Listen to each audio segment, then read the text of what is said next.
आपले लोक आहेत त्यांच्यासाठी काही राज्य सरकारकडनं उपाययोजना केल्या जाव्यात यासाठीची एक बैठक आयोजित करण्यात आलेली होती।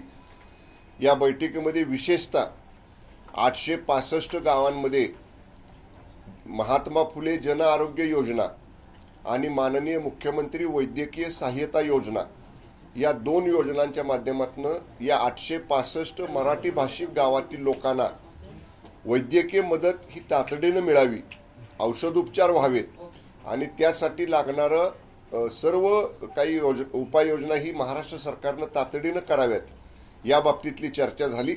आणि या बाबतीत माननीय मुख्यमंत्री महोदयांना विनंती करून कर्नाटक महाराष्ट्र सीमा भागामधल्या सीमावर्ती भागातलं जे महाराष्ट्रातलं गाव आहे त्या ठिकाणी ते गावाचं नाव मी आपल्याला सांगतो।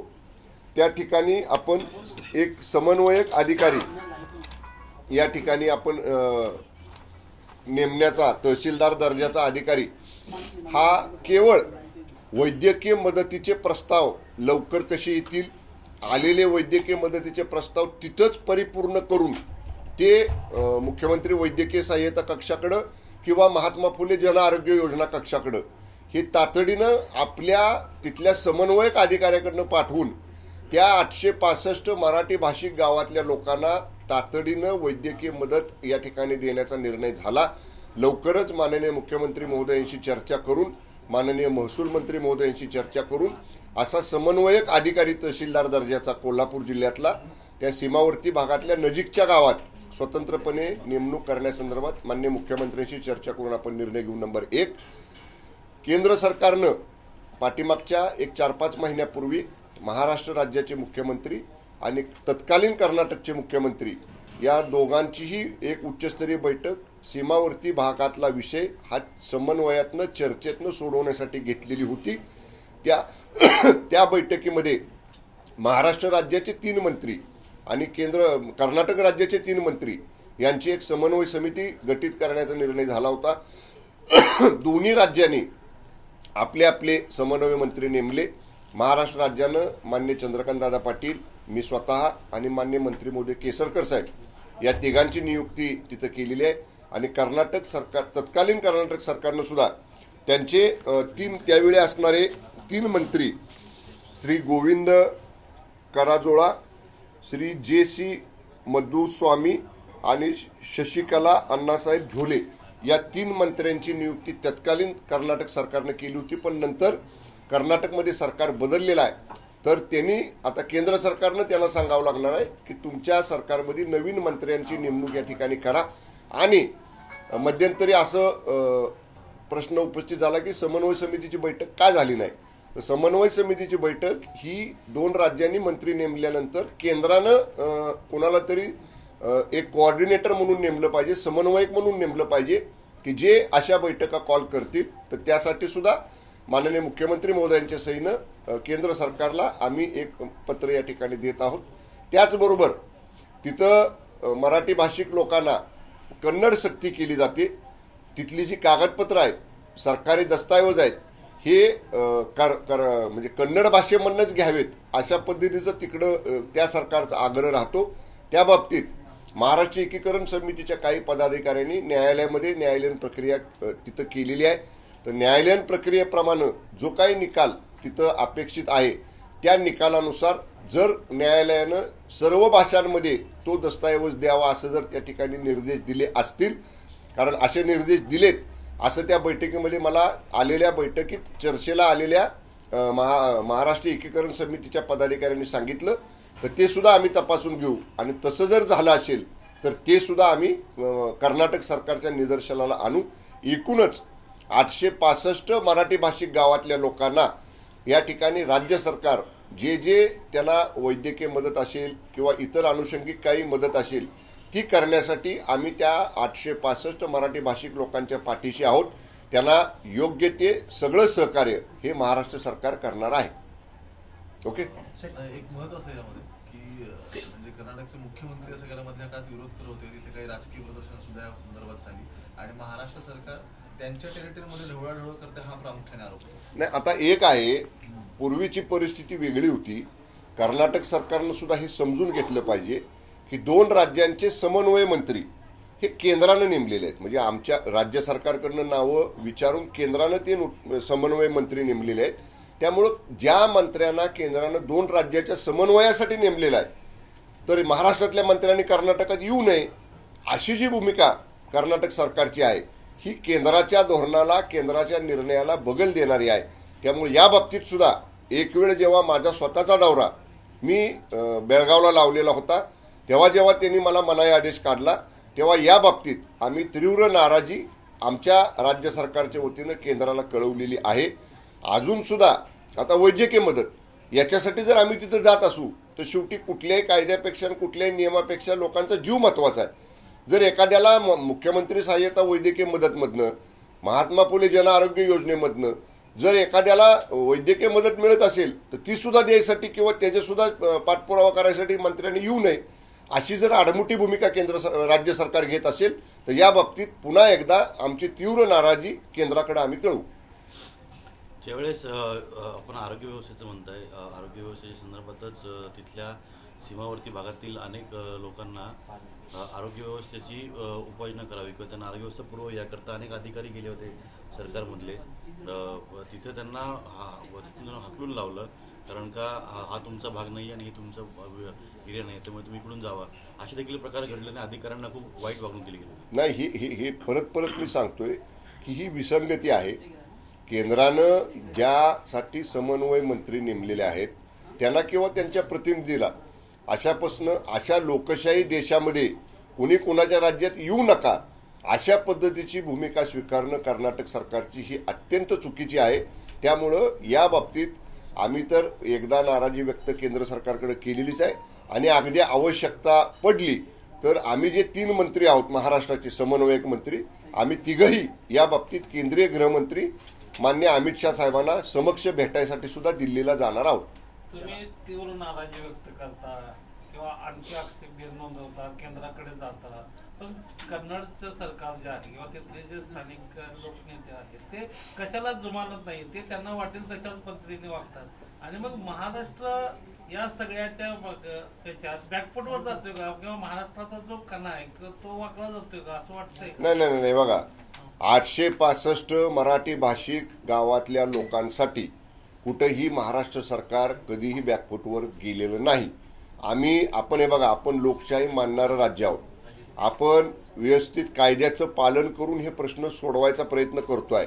पण एखादं समोरचं राज्य जर अशा पद्धतीची आडमुठी भूमिका घेत असेल तर त्यालाही पर्याय कायद्याच्या चौकटीत बसणारे पर्याय आहेत. म्हणून हा आमच्या समोरचा एक पर्याय आहे की आम्ही लेखी कळवल्यानंतर सुद्धा जर याच्यामध्ये कर्नाटक सरकारचा बदल झाला नसेल तर मान्य अमित शाह साहेब जे केंद्रीय गृहमंत्री आहेत, या सगळ्या बाबी जे इन्सिडेंट्स घडले, जे प्रकार घडले कर्नाटक सरकारकडनं ते तारीख वार घडलेल्या प्रकरणासह आम्ही माननीय अमित शाह साहेबांच्या निदर्शनाला आणून देणार आहोत.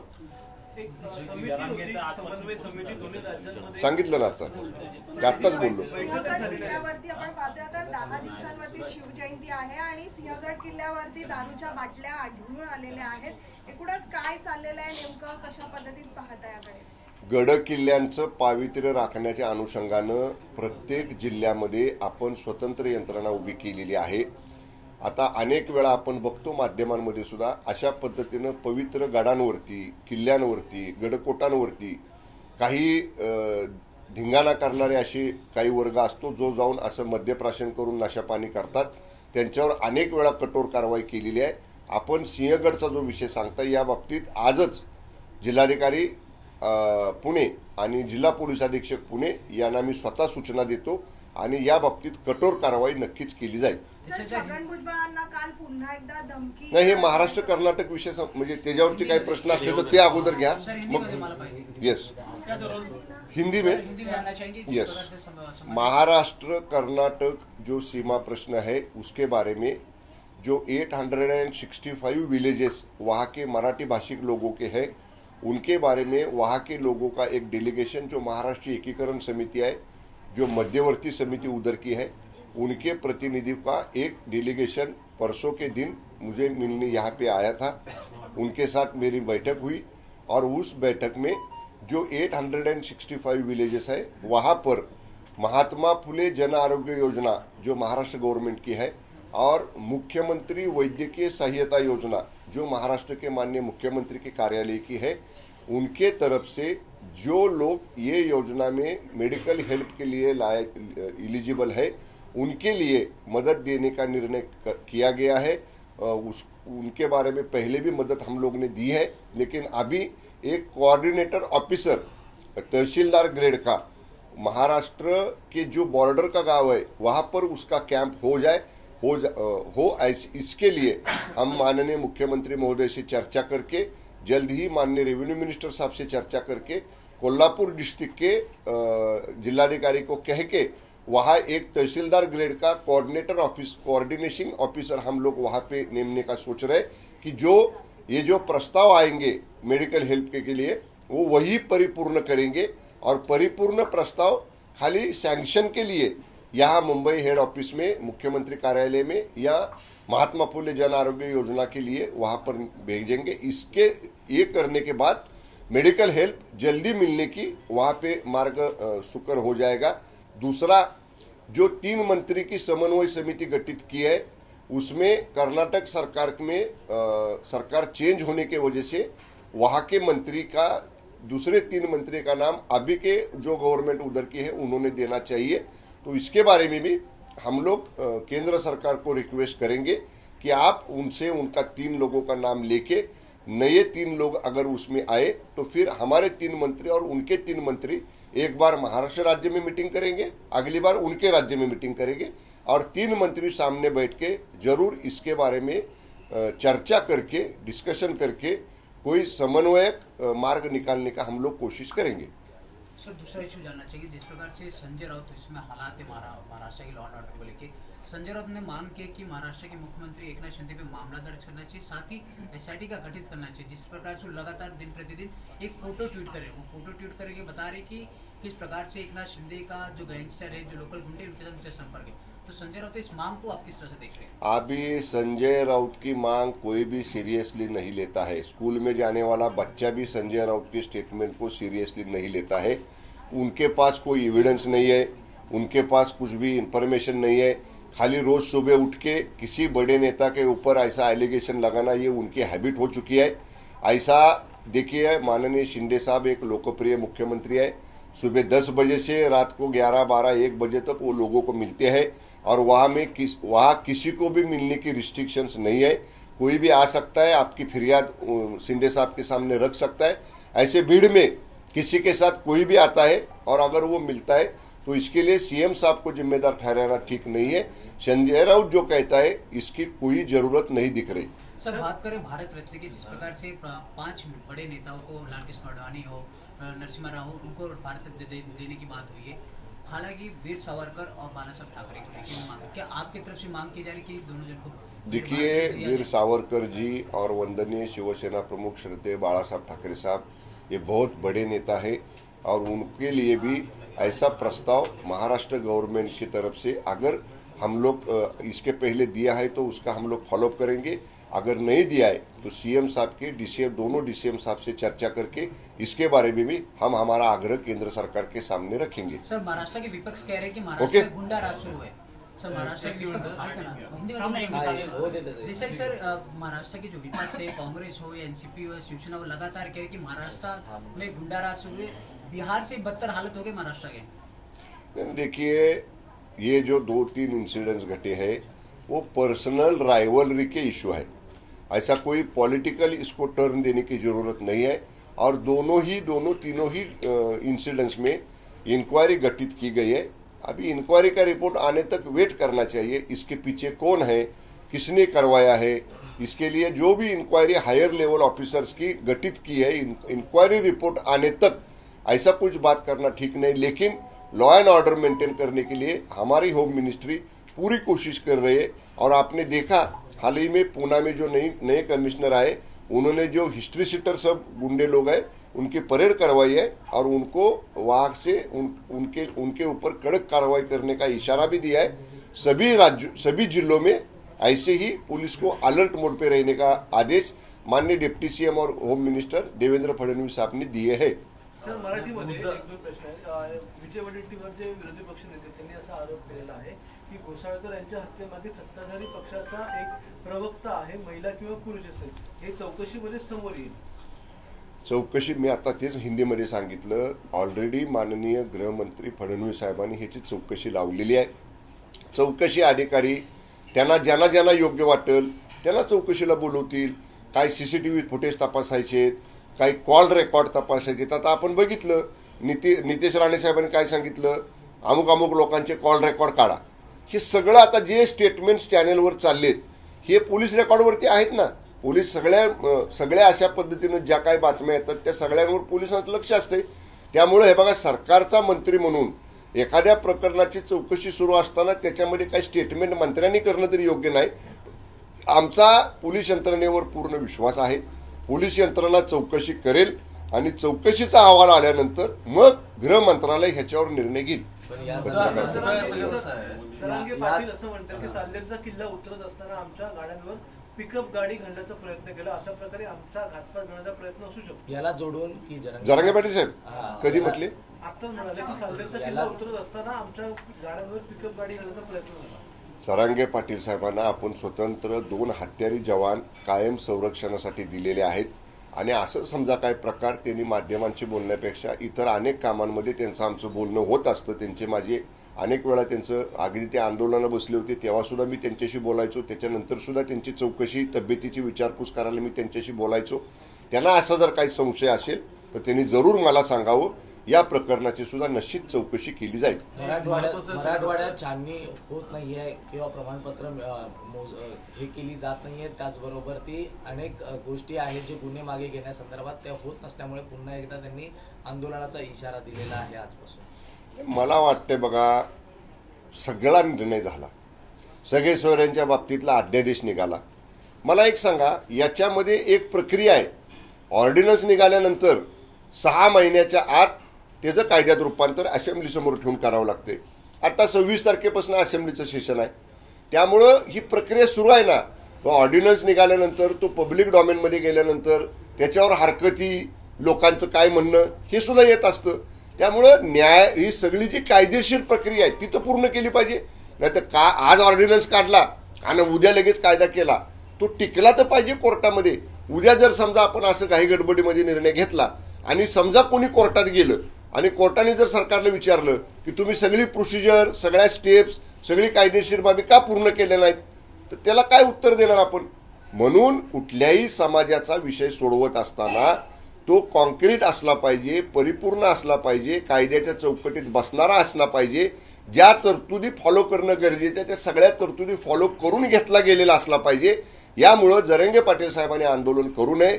सरकार त्या बाबतीत काम करते. मराठा आरक्षण उपसमिती त्याच्यावरती काम करते आहे. आणि एकदा माननीय शिंदे साहेबांनी शब्द दिलेला आहे. शिंदे साहेबांच्या हस्ते जरांगे पाटील साहेबांनी अध्यादेशाची प्रत स्वीकारलेली आहे. त्यामुळं या सुद्धा गोष्टी ज्या पूर्ण करायच्यात त्या नक्की मुदतीत आणि लवकरात लवकर पूर्ण करण्याचा सरकारचा नक्कीच मानस आहे. ओके, नाही आता ते संपू द्या, मग बोलतो मी. हे झाल्यावर बोलतो. Okay, thank you. नंतर वाटलं तर जाताना बोलू. दुसरा प्रश्न होता, राज ठाकरेंनी जशी मागणी केलेली की बाळासाहेब ठाकरेंना बोललो ना, आता बोललो ना. भारतरत्न बाळासाहेब ठाकरे द्यावा या मागणीकडे आपण कसं पाहता?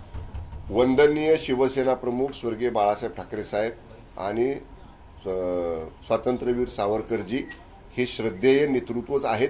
यांच्या बाबतीत सुद्धा राज्याला, केंद्राला पूर्ण आदर आहे. त्यांच्यावरती राज्याची परिपूर्ण श्रद्धा आहे.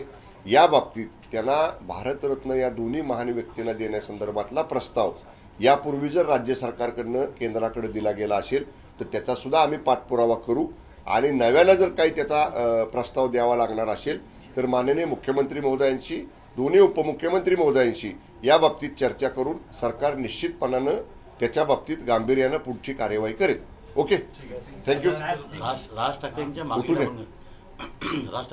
कसं बघता हा प्रस्ताव? नाही, मी सांगितलं ना, या बाबतीत महाराष्ट्र सरकारची, महाराष्ट्रातल्या तमाम जनतेची श्रद्धा या दोन्ही महान व्यक्तींच्या वरती आहे, श्रद्धेय व्यक्तींच्या वरती आहे.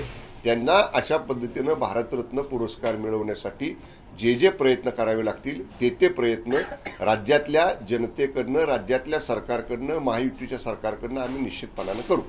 ओके. प्रस्ताव नाही आता नंतर घेतो. आता हे झाल्यानंतर घेतो परत. प्रस्ताव पाठवलाय का साहेब? मला माहिती घेऊन नसेल सांगा. पाठवलं तर आपण मी माहिती घेऊन मान्य मुख्यमंत्र्यांची चर्चा करून सांगतो. मुख्यमंत्री ओके.